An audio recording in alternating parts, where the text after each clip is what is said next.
Hello, my name is Jason Haegele. I'm the Region Agronomist for WinField United in the state of Illinois, and I'm coming to you from the Leroy, Illinois answer plot on July 1st, 2020, answering several agronomic questions pertaining to this growing season. One of the questions that's been submitted to us revolves around boron and whether or not it's a good idea to add liquid boron to the tank with a fungicide. And so the answer to that question, in simple, is yes.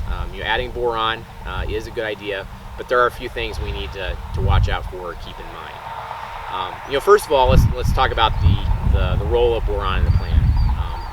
Boron helps with some of the reproductive processes in corn, so specifically pollen viability and that silk growth on the developing ear.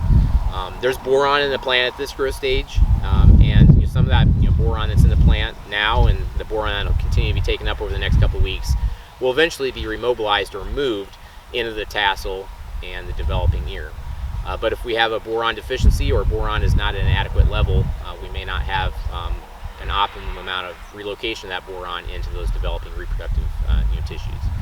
And so one of the ways that we can apply boron is in that fungicide application, but timing becomes particularly important. If we're waiting until we see brown silks, so the pollination process is complete, and we add that boron to the fungicide tank, there's probably not going to be as much of a benefit to applying that boron. But if we can get that boron in the fungicide tank a little bit early, so just as the crop is tasseling or a few days ahead, we've got the opportunity to get the boron into the leaves, and then the plant will take that boron and naturally remobilize it into the developing tassel and the developing ear. Some of the other ways that we can think about applying boron would potentially be with a side dress application if we have side dress nitrogen operations still going on in corn, or for those growers who are using wide drop type of systems to apply nitrogen as well as other nutrients to their crop.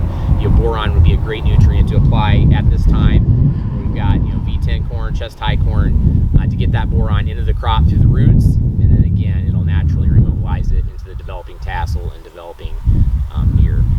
Along with the boron, also think about maybe some liquid chelated zinc at this time with that side dress or wide drop application to meet some of the continuing needs for zinc that this crop has now and into greenfield. So with that, please consider including some boron in your fungicide application, especially if it can be applied a little bit ahead of tassel time, and we'll talk with you again soon. Thank you.